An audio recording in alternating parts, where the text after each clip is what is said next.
All right. Hello and welcome everybody to the weekly SIG Docs meeting. Good to see everyone. I'm Jim Angel, a co-host or co-chair of SIG Docs, and today is February 23rd, 2021. And so it looks like everyone here is returning members. So good to see everyone again. Thanks for joining. And as far as updates and reminders go, this week's PR Wrangler is Caitlin Bernard. I chatted with her just a couple days ago, and I know that she's working on wrangling those PRs. And next week is Karen Bradshaw or KB Hockey. And provers, make sure you know your scheduled PR Wrangler shifts. There is a link in the docs. So moving on to the agenda, release 121. Ray, do you want to take it away? Yeah, so I'm seeing their status is yellow. We haven't really pinged the enhancement owners. We're still waiting until after code freeze to do that. So March 10th. So we still have a few weeks. So we are seeing a few more doc PRs being created very, very slowly. So other than that, the branch sync for last week went smoothly and was merged, and the integration branch is healthy. So yeah, so we should get a few more doc PRs in the next few weeks, and then we'll get a big surge right before the doc PR deadline. So awesome. So is the yellow more of a tentative yellow, knowing more by March? it is more tentative yellow, and since this cycle is a little different in how we're still trying to change how we communicate.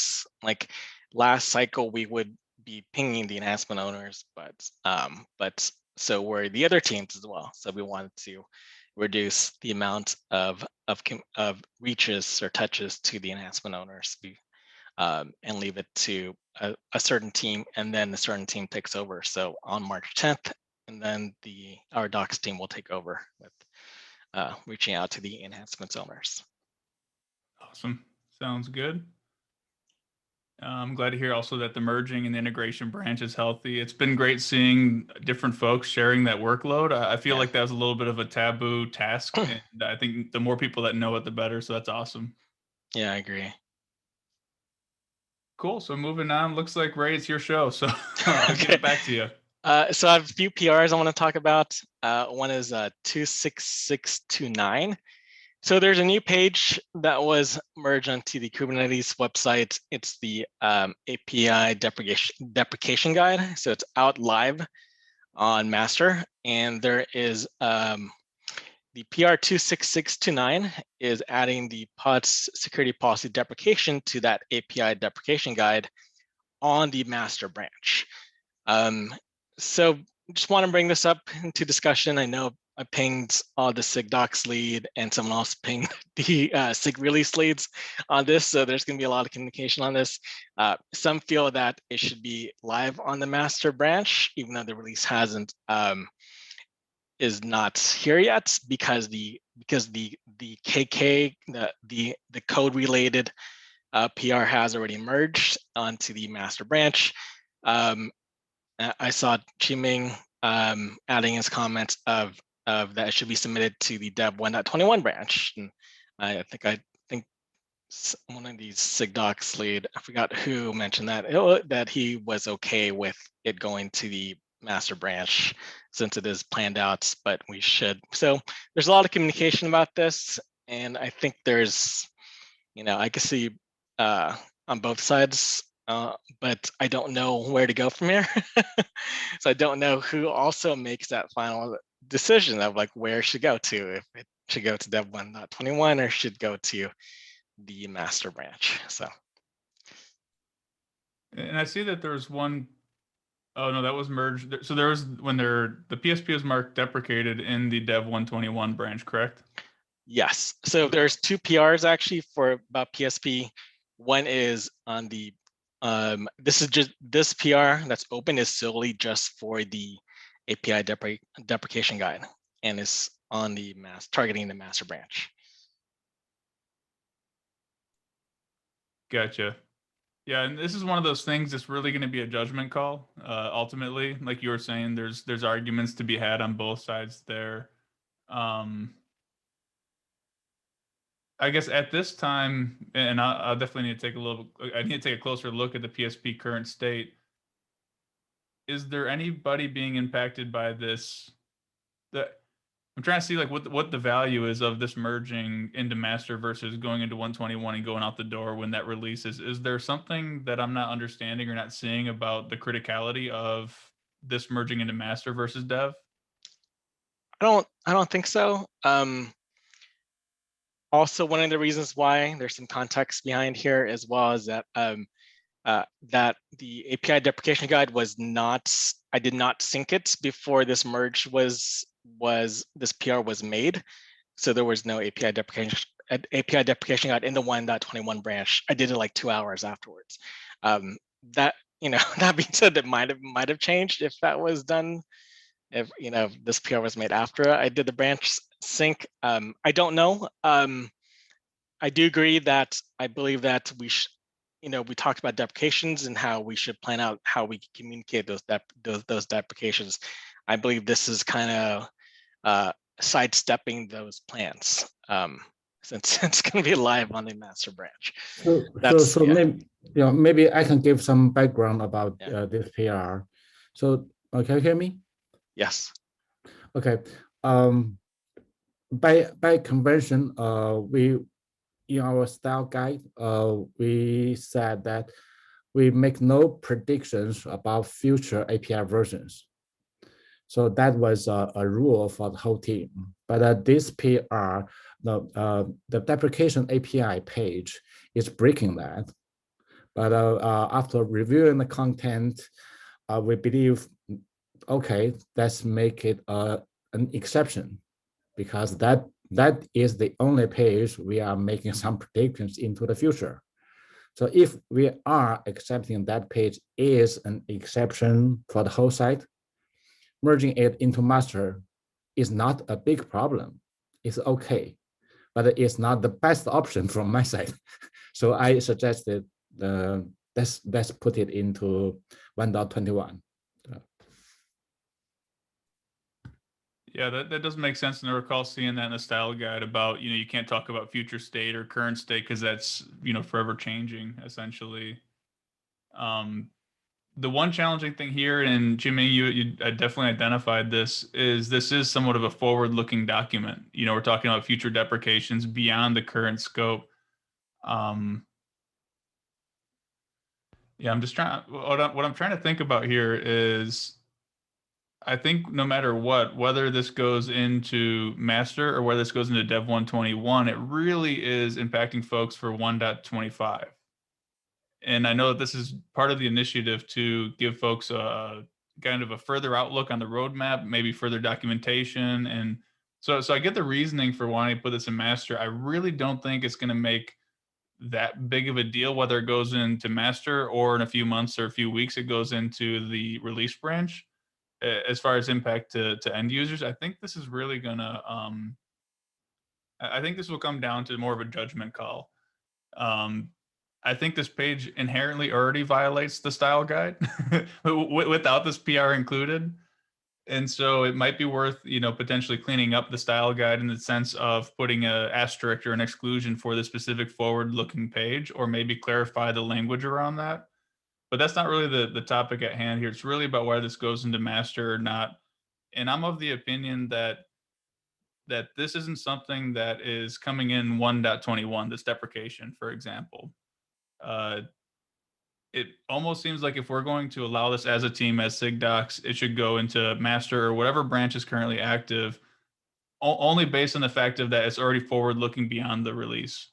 Now, if we SIG Docs were to say we don't want forward looking documents and we really don't want this approach, or maybe there's a better home for it, I think the argument then would be made, where's that home to be relocated at? But I'm interested, what do other folks think?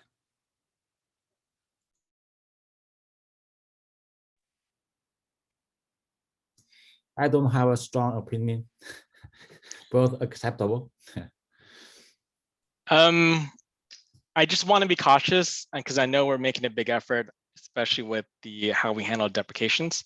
I agree that I don't think it matters really, but I know there's other people that are working on communication efforts, and I don't want to, you know, I don't want to overstep them. So that's the only, and that's my personal opinion. Now you're talking about other folks more on the release side, SIG release working. Yeah, and more. Yeah, exactly. On the SIG release side, and I know there's a blog planned out that's still in draft as well, and there's discussions on the timing of that blog as well as the first communication about the PSP deprecation. So ideally, I know that was talked about, how that was discussed, if that would be the first communication points, and so this would be kind of sidestepping that. Gotcha. Yeah, I'm wondering, has this been brought up to SIG release? I would imagine I see some of these folks on here most likely are being driven by SIG release as well. Have they been aware of this, or is there any a conversation around it? We haven't. Our weekly meetings tomorrow, so I was going to bring it up and see what people think about this. Gotcha. Yeah, I think that's going to be the. I'm just going to add a note here.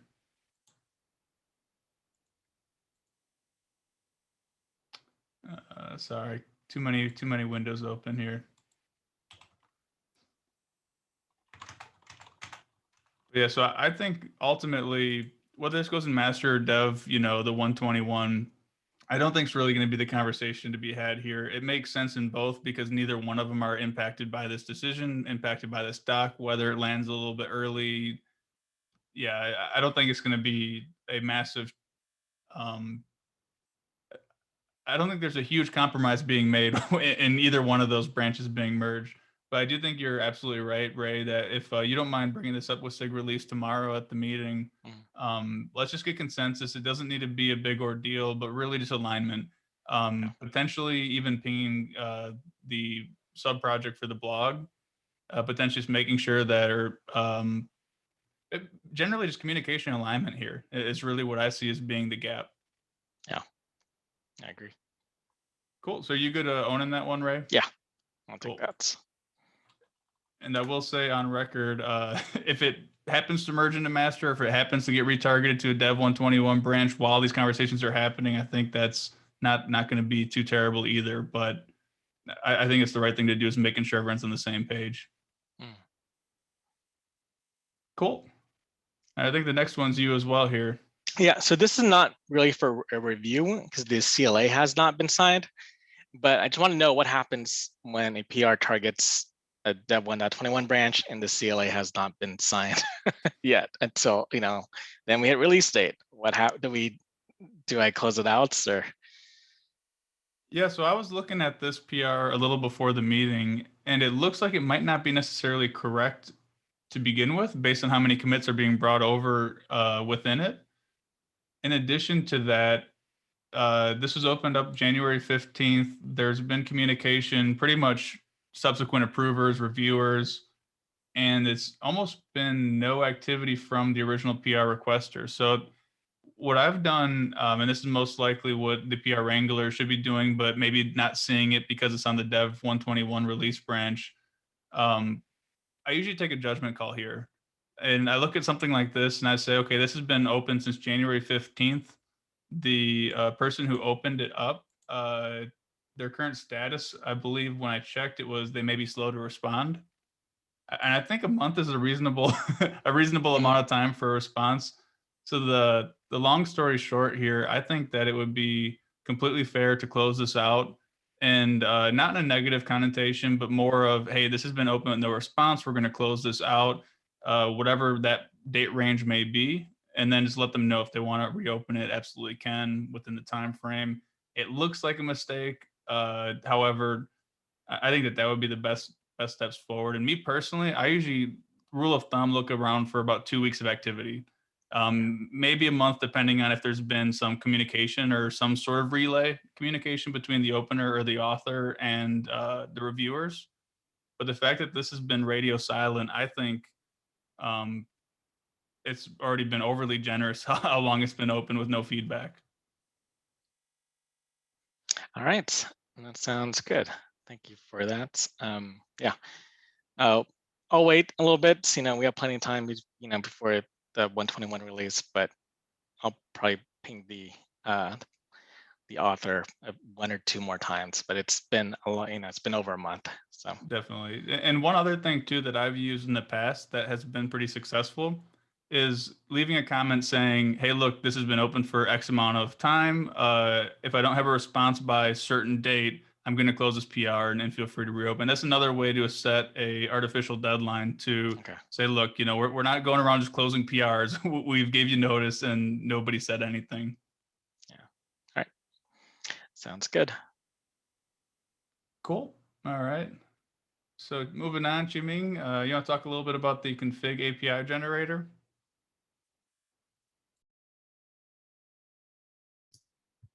Yes, I have an issue filed number 23889 long time ago. It's about generating some unpublished APIs. Oh, whatever. Generating some references for the unpublished APIs. For example, people are using Kubernetes config more frequently today than using command line flags, because eventually command line flags are going away or being deprecated. But we always get confused how the config file should look like. We don't have a reference for that. It is not published from the API server or anywhere else. Similarly, for kube proxy, kube scheduler, API server, we don't have a config well documented anywhere. So that's the reason I worked on this. I have already proposed a PR to the reference docs repo. Using that tool, we can generate this API, this quote unquote API references for this purpose. Other than that, I also found that there are some places in the documentation we are referring the readers, the users to go source code. That doesn't always make good sense, because not all users are Golang programmers. When they are reading the Go docs or the source code, they get confused. So we'd better document them as regular APIs. So that's the reason I worked on this. We have a PR to the reference docs repo.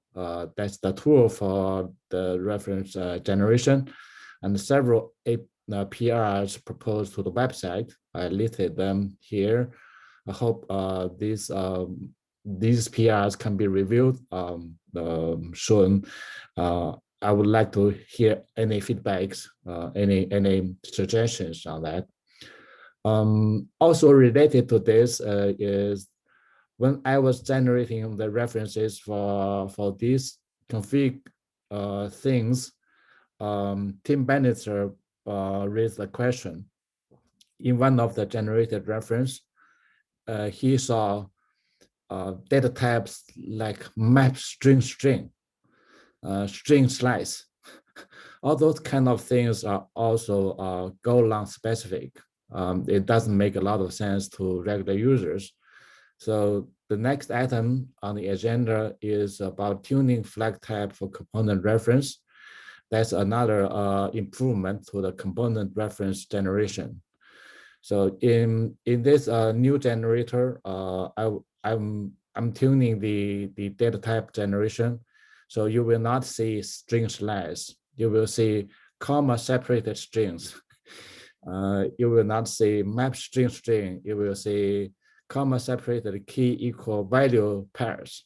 So that makes more sense to user, and hopefully can cause less confusion. So that's my update. Awesome. Is there anywhere that there's an example of what the output looks like when it's published? Which one? You mean the config API? So I see the pull request for the reference docs, and maybe it's one of the website PRs. If there's a PR to look at like the generated output from those files, or maybe it's on your own personal fork. No, the generated files are already on the preview. And for most of the PRs, I have also pasted the preview link to the PR. Cool. Let me see if I have one here. Do you mind adding the link for the preview, or just helping me out here? I'm sorry, I'm trying to find the link to take a look at what this looks like when it's actually published. Okay, later on I will post it on the chat window. Cool. Yeah, that would be great. Okay. So my thought is this is actually pretty near and dear to my heart because when I was operationally supporting Kubernetes, I had to go through the Go docs to figure out some of the kubelet configs and some of the kubeadm parameters and things that weren't necessarily clear in the documentation. And I remember bringing up this issue with SIG multi-cluster lifecycle, and the general opinion there was the code is moving too fast to regularly keep docs up to date. So the best source of truth is the Go docs because they're automatically generated and they exist.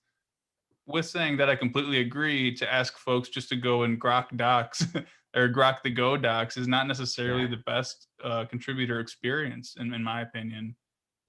So I think this is a great effort. I do think that it might be worth syncing up with multi-cluster lifecycle to make sure that they're on the same page. What I fear is if something were to change with the way that they're writing their code, deploying their changes, or what does this look like on a release cycle, are just some of the questions that I'm thinking about right now. But with saying that, I think it's a great effort, and I completely agree that the user experience today is pretty poor. Mm-hmm.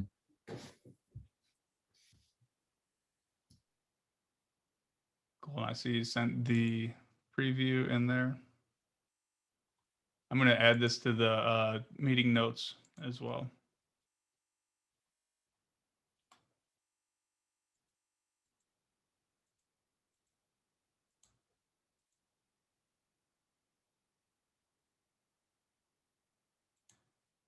And then also, so would the opinion be that this gets ran every release, or I guess what would be the frequency of this being updated? Yeah, so that's the only left item on my to-do list. I will propose some changes to the release process so that the generation of all these config APIs will be included automatically. Gotcha. Yeah. So I think here I think the best next steps here would be to get the PRs open on your to-do list for the release process, and then improving that piece as well. So opening the PRs needed for the instructions for the release. And then I also think that these PRs should have some sort of technical review or technical LGTM from either multi-cluster lifecycle. I think that those would be they would be the people who you'd want to talk to. I would imagine you could bring it up on Slack or potentially join one of their meetings. But I guess what I'm looking for here is just making sure there's general overall consensus. There's a lot of great work being done here, and I want to make sure that they're not, expecting something else or planning on doing any changes, and that they're aware of this coming downstream. I just don't want to operate under, a single silo or a bubble. Yeah. Understood. Cool. And then, so do you want to take the action item then for outstanding to-do list, and maybe, or that, when I say outstanding to-do list, the outstanding release changes, opening that PR, and then maybe communicating with multi-cluster lifecycle before that? Yes, I will. Awesome. Sounds good. I'm going to make a note here.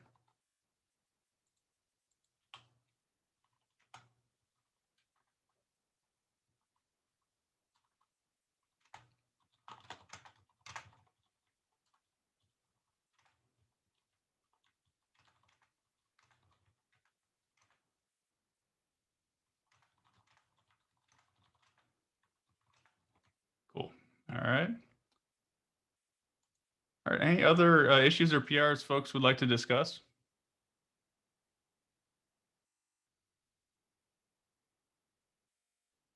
All right, moving on for the discussion. So just a reminder, we had our quarterly planning scheduled for last week. With the power outage and some of the craziness in my life, we rescheduled for this upcoming Thursday. So just a reminder that we're planning on this Thursday doing the quarterly review. For context for the folks on this call, we're really talking about what happened in Q4 and what we're going to accomplish in Q2, and a little bit of what has happened in Q1. So if there's anything that folks would like to add to the agenda to discuss, the agenda doc is in the link there. And I plan on spending some time and just, getting the current up-to-date stats so we can kick off the Thursday quarterly planning as a success. Any questions on the quarterly planning? All right. All right, Siyoko, I'll pass it over to you for the Korean localization update. Hello, I'm Korean localization team leader Soko, and I hope to share Korean localization current status. And as you know, Korean localization team using a milestone strategy, and we are working on Korean localization branch. Current branch is 120 KO5. It is actually fifth Korean localization branch, and it is based on the master branch. This branch was opened around 3 days ago, and status is good to go, and it is just to sharing for sharing our current status. Okay, do you have any question or opinion on our progress? No, it's awesome to hear everything is green. Is there anything SIG Docs can help with? I have a minor question, and I need your opinion. It is the second bullet, and Korean localization team would like to use milestone pro command. It is to use milestone functionality of GitHub by comment. We are using milestone a milestone to announce current Korean localization schedule. To announce Korean localization schedule, we use two methods. The first one is opening an issue. It's announcing new localization branch and the target merge date. And also we are using milestone. As you can see, we created Dev 120 KO5 milestone. But currently we are using GitHub GUI for creating milestone and assigning PR and issue to a milestone. If we can use the milestone pro command, then we don't need to use the GitHub GUI to assigning milestone. So in order to use that milestone pro command, some of our team members need to be included in the website milestones maintainers team. As you can see the link, we need to be involved. And the question is that in Korean team meeting, we agreed to request to be involved in the milestone branch, milestone maintainer for all Korean content reviewers. So I'm not sure it is appropriate to be involved in that milestone maintainers. Currently, Korean content reviewer in Korean team is around seven members. So I'm not sure it is appropriate. So I hope to listen SIG Docs opinion on that. Thank you. Awesome, yeah, and that makes a lot of sense to be able to use that milestone command the one thing I don't know, and maybe folks in the call know, I thought that the milestone command might have predefined parameters that it accepts. Do folks know whether or not that's the case? Sorry, I couldn't understand your comment. Oh, sorry. So when you use the /milestone command, if I were to type /milestone, Jim Angel's milestone, for example, that doesn't exist, it will error because there is a check, I believe, based on a key value document. I don't believe it looks directly into the repo for what milestones exist to link those. I could be wrong, and that's why I was looking for folks who might know a little more. I thought Ray might be chiming in here. Yeah, you're right. Ray. Yeah, you're absolutely right. There is a key value. I don't know where it's stored. Even if the milestone is in the K website repo, if it's not part of the setup in Prow.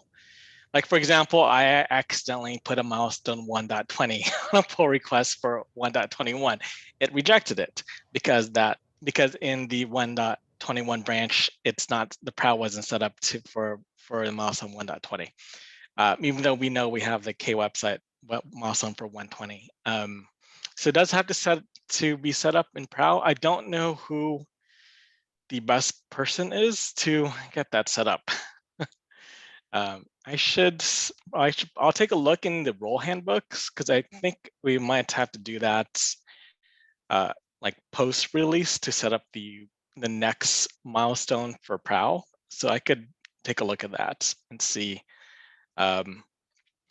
what is needed to set up Prow for those milestone commands. Yeah, it looks like Qiming, you might have just tested it yourself and found out it didn't work. Yeah, I just type milestone full. So what's interesting though is your response does say milestones in this repository, and it includes some of the Korean milestones as well. Oh, yeah. So it might work.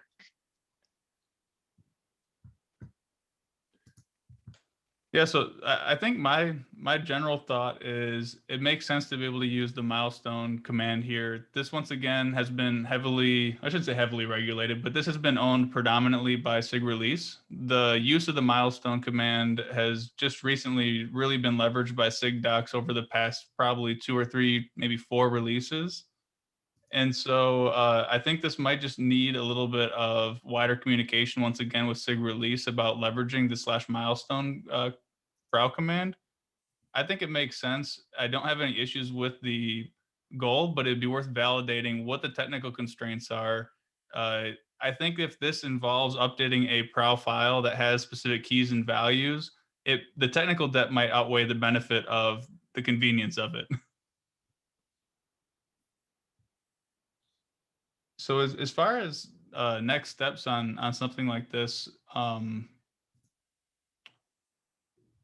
I wouldn't mind just seeing more testing or maybe just more concrete information about leveraging the milestone Prow command. What I can do is I can take the action item. I don't see. Silko, do you know if you're part of the milestone maintainers group? I'm not involved in, but Juni is involved. When we initiated first Korean localization, he involved in milestone team, milestone maintainer team, and other teams as well. So maybe I can introduce a PR.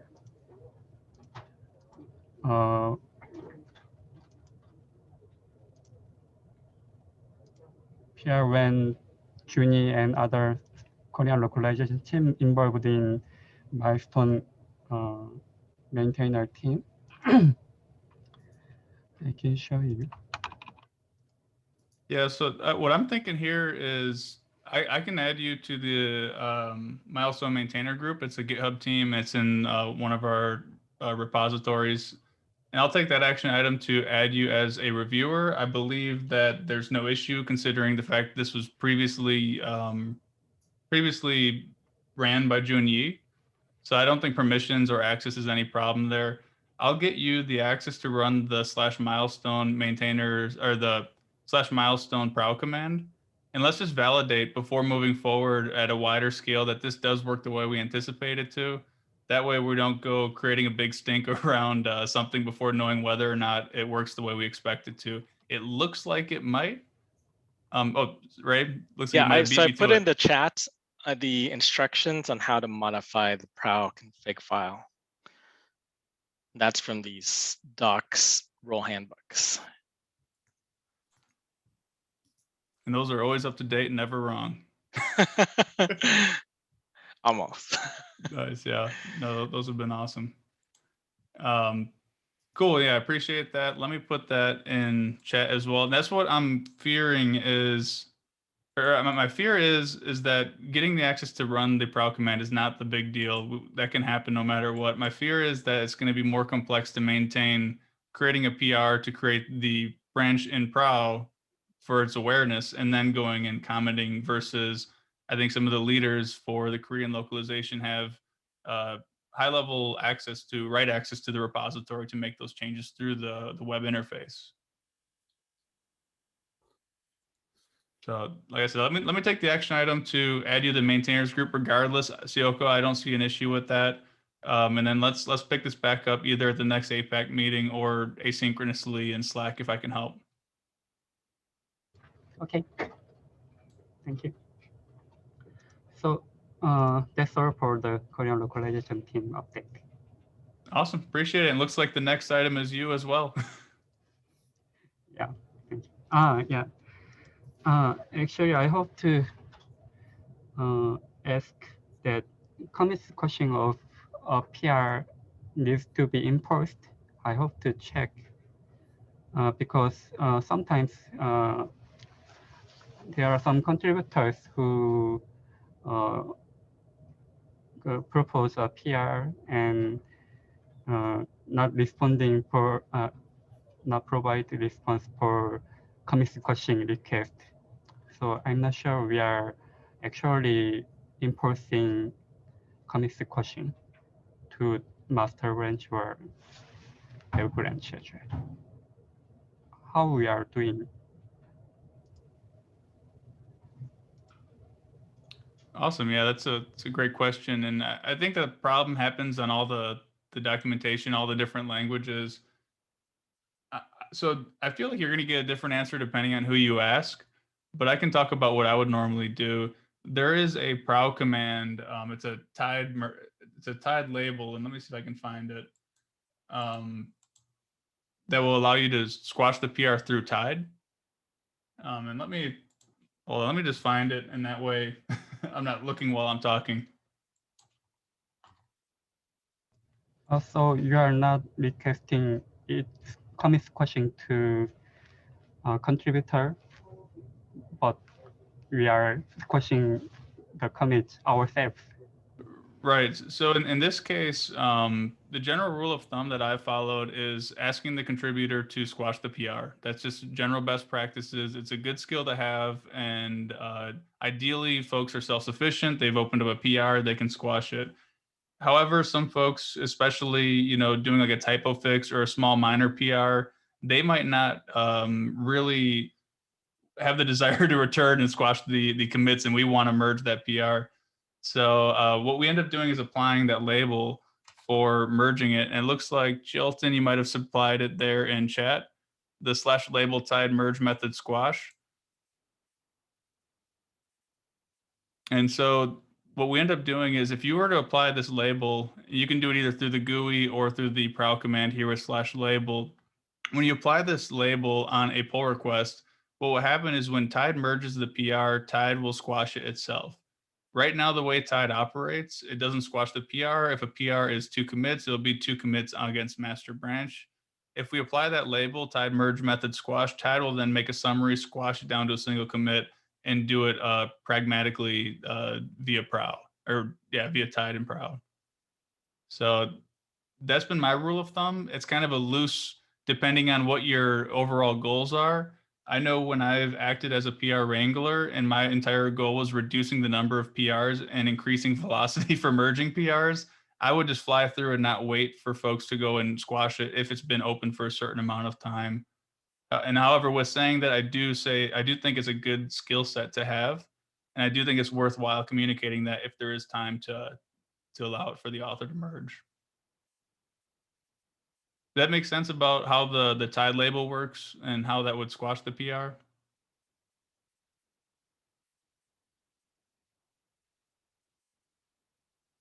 Cool. Any other questions or comments on that? I'm curious, does anyone else feel differently about that methodology? I shared how I deal with squashing PRs. Like I said, it's the way I do it. It's not necessarily right or wrong. How do other folks handle that if they came across it? I've seen the same as you, where we would ask the author to squash their commits if they don't after a week or two. Then I've seen that command used. But I do agree that squashing is it's not a difficult technique, but it could be daunting for someone who's doesn't use Git all the time. But Yep, absolutely. Cool. I'm glad to hear I'm not alone there. And I will say that squashing is daunting when you have no idea what you're doing, speaking from past experience. But definitely once you understand some of the more core concepts of Git, it becomes a lot easier, definitely. I just have to check this method. Tide label method is used to all approvers of English content or Korean content.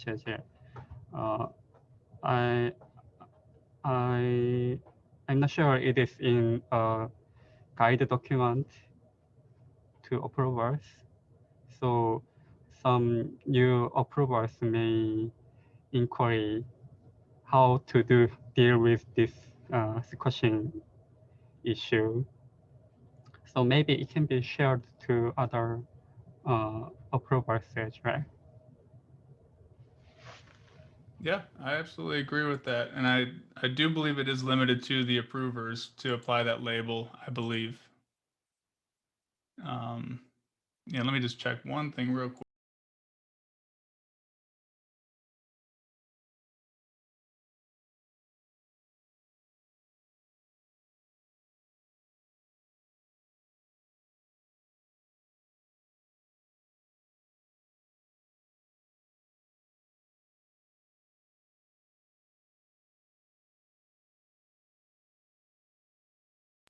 All right, sorry about that. Trying to walk and talk here, but there is, I'm gonna send it in chat here and I can add it to the agenda as well. There is a slight documentation that I put in myself because I've ran into this a few times and wanted a way to remember when I'm wrangling PRs, how to apply the label. And the link I sent is helpful prowl commands for wranglers. Applying the label might not really matter that much, but as far as the squash label, and then if you wanted to retitle a PR, those come in handy a ton of times, acting as an approver or PR wrangler. The one thing you'll see is, like you were saying, I'm not sure if it is only approvers who can apply that label. I think it is, but you might see a reviewer try to do it, and maybe your approver needs to step in and make sure that label exists prior to LGTMing and approving that PR. So related to squashing commits, maybe I can add something. I just paste a link to one of my PRs. It's about fixing links to etcd public documentation. I intentionally split this PR into 3 commits. The first one is about wrapping long lines. I feel really bad for long lines.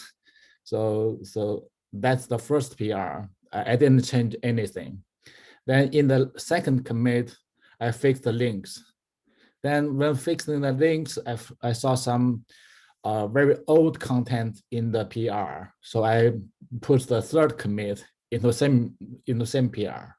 So I labeled that PR with the prowl command mentioned by Jim, but later on, Jim insisted that maybe we want to keep these 3 commits separate, don't squash them. So this is another story for your reference. Yeah, that's a great point. I believe the rule of thumb is a commit should be a unit of work in entirely. So as you were saying, Chiming, it might make sense to leave these all individually as commits. I think more often than not, the authors of PRs who are not responding and they're not squashing their commits is usually not the same folks that are managing their PRs well, creating individual slices of commits, and creating a wonderful PR like you did. But yeah, I think that's definitely worth keeping into consideration, that if the individual commits make sense to leave them separate, there's no harm in leaving them as is, but more times than not, it's, patch -1 and then, fix 2 and fix 3 and fix 4. And it's all related to the same unit of work. And in that case, yeah, absolutely, you want to squash it. Cool. Any other questions or comments? Oh, just a comment. Today we had our kickoff meeting for the Portuguese localization, and we think to follow the Korean team work model. Awesome. And Jelton, I don't believe we've met before, so it's great to meet you. Yeah, it's my second meeting. Oh, awesome. Awesome. Well, happy to have you here. Happy to help out. If you have any questions that we can answer about localization, these are the experts in the call here. And then there's also the monthly meeting, the first Monday of the month, I believe. There's more information in the on the community repo. I can link here in a second. Yeah, I'm here because last year I attended to Brad Topol lecture in IBM, and since January I try to help in the localization to Portuguese. Awesome. Happy to have you. Happy to help out. Thank you. If you have any question regarding Korean team's branch strategy and minor details, then please ask us, Korean team or me. That's okay. We would like to help you. Thank you. Oh, thank you.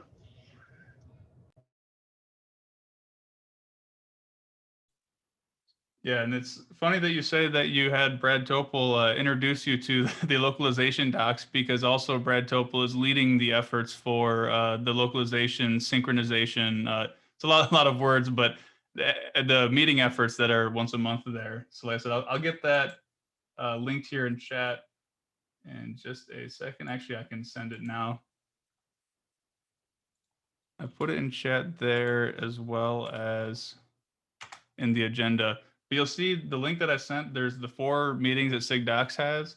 There's the APAC SIG meeting, which is the 4th Tuesday of every month. That's what we're at currently today. The Korean team meeting is also in there for the Korean team localization. And then the one I was talking about with Brad Topol is the localization subgroup meeting. And that one is the one that meets monthly on Mondays at 1500 UTC. And that localization subgroup meeting is really focusing on streamlining all of the different localizations, how folks do branching, how folks do PRs and merges, and staying up to date and making sure all the things are all under one roof. That's a great meeting to attend, definitely. Okay, thank you. Yep, no problem. And anything that we could help with as far as the 2021 kickoff meeting for the Portuguese localization? No, till now it's okay. Yeah. Awesome. Well, if we can help, let us know. Please reach out to us, and we'd be happy to assist, and happy to have more hands helping localization. This is great to see more people contributing. Cool. And with that, we are at the end of our agenda. Does anyone have anything else they would like to discuss?